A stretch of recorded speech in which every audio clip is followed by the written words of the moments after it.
Assalamualaikum warahmatullahi wabarakatuh.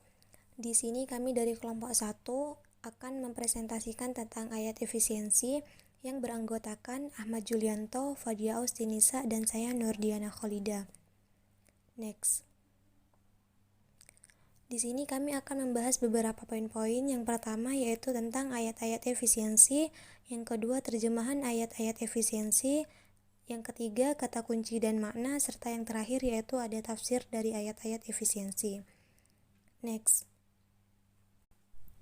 Efisiensi adalah penggunaan sumber daya secara minimum guna pencapaian hasil yang optimum. Pengertian efisiensi menurut Mulyana yaitu efisiensi merupakan suatu ukuran dalam membandingkan rencana penggunaan masukan dengan penggunaan yang direalisasikan atau perkataan lain penggunaan yang sebenarnya. Sedangkan pengertian efisiensi menurut SPH Sibuan yang mengutip pernyataan H. Emerson, efisiensi adalah perbandingan yang terbaik antara input atau masukan dan output, hasil antara keuntungan dengan sumber-sumber yang dipergunakan. Seperti halnya juga hasil optimal yang dicapai dengan penggunaan sumber yang terbatas. Dengan kata lain, hubungan antara apa yang telah diselesaikan. Next. Selanjutnya, ayat-ayat efisiensi terdapat pada surah Al-Isra ayat 26-30. Wa atidhal qurba haqqahu wal miskini wabnis sabil wa la tubadzir tabdzira. Quran surat Al-Isra ayat 26. Innal mubadzirina kanu ikhwana syayatin wa kana syaitanu lirabbihi kafura. Quran surat Al-Isra ayat 27. Wa imma tu'ridanna anhum abtigha'a rahmatin min rabbika tarjuha faqul lahum qawlan maysura. Quran surat Al-Isra ayat 28. Wala taj'al yadaka maululatan ila 'unuqika wala tabsutha kullal basti fataq'uda maluman mahsura. Quran surat Al-Isra ayat 29. Inna rabbaka yabsutur rizqa liman yasha'u wa yaqdir innahu kana bi'ibadihi khabiran basira. Quran surat Al-Isra ayat 30. Next. Terjemahan surah Al-Isra ayat 26-30.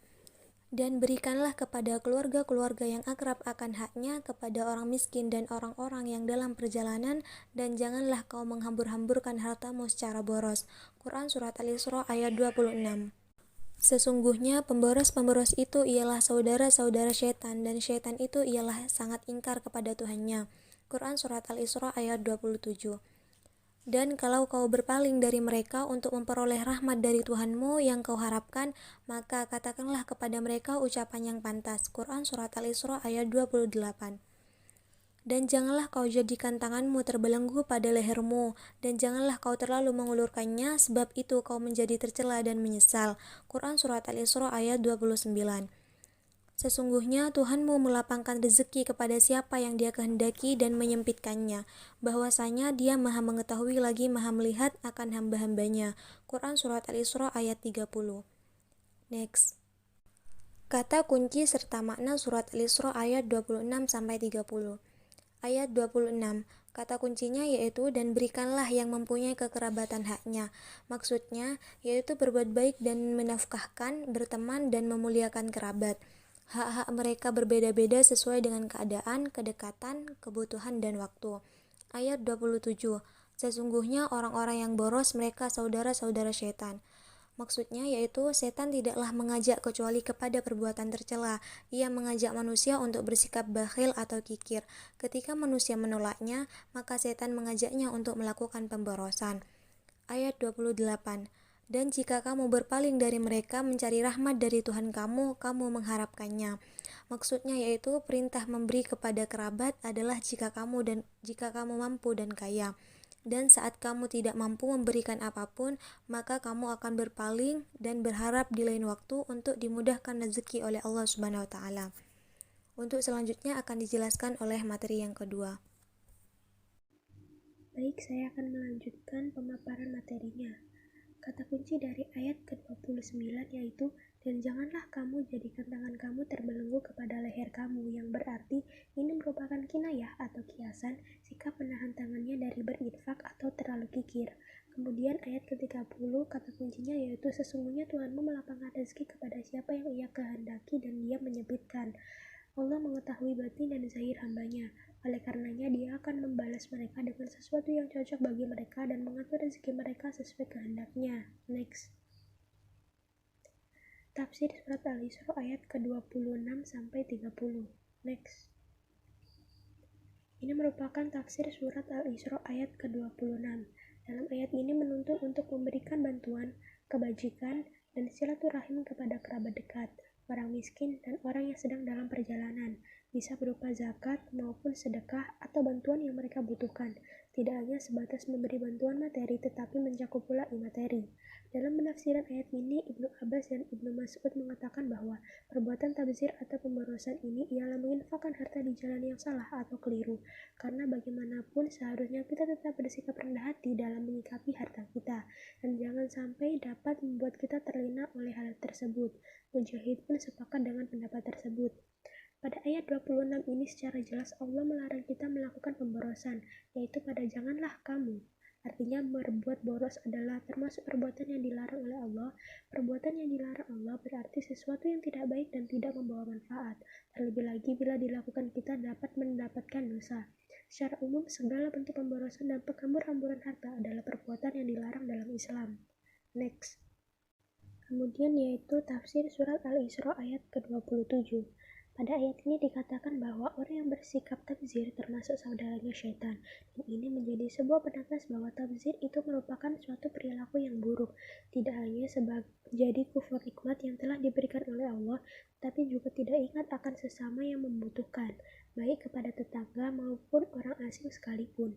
Menurut Ibnu Asyur, lafadz ikhwan diartikan sebagai kebersamaan. Oleh karenanya, antara pelaku tabzir dan syaitan itu merupakan satu kesatuan yang enggan untuk berpisah, dan menurut Tabatabai, syaitan itu akan terus bersamanya selagi ia tetap berperilaku tabzir atau pemborosan. Artinya saudara syaitan dalam boros melakukan perbuatan bodoh dan tidak aktif terhadap Tuhan dan selalu berbuat dosa terhadapnya. Tindakan mereka mirip dengan tindakan iblis. Mereka berada di jalan setan karena setan hanya mengajak pada perbuatan tercela. Ia mengajak orang untuk kikir dan juga kikir.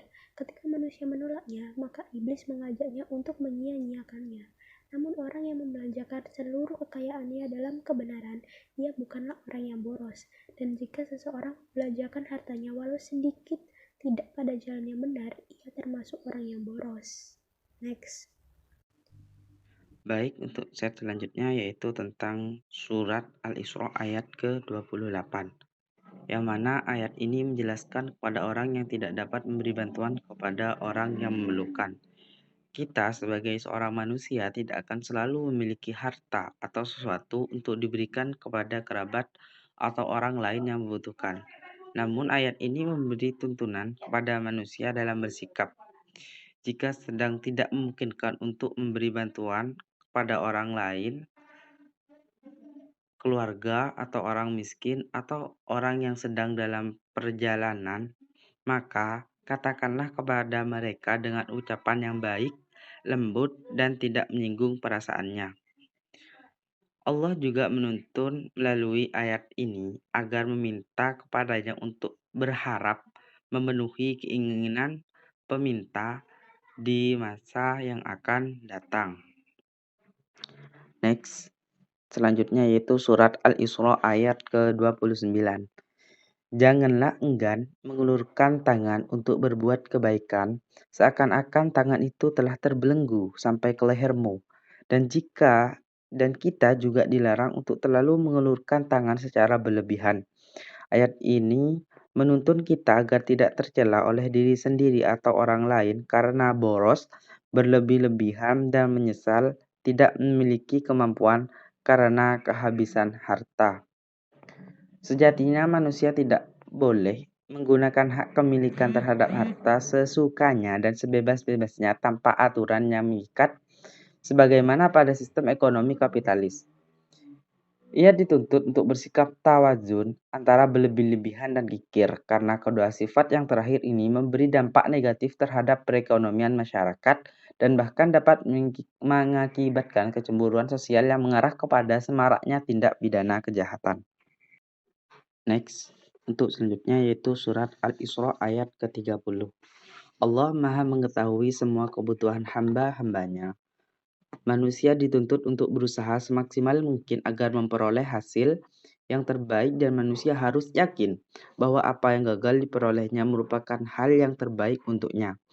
Jadi, tidak perlu mencari rezeki dengan cara yang tidak sesuai dengan tuntunannya. Allah memiliki kehendak untuk melapangkan atau menyempitkan rezeki sesuai kebutuhan, sifat, dan perilaku hamba.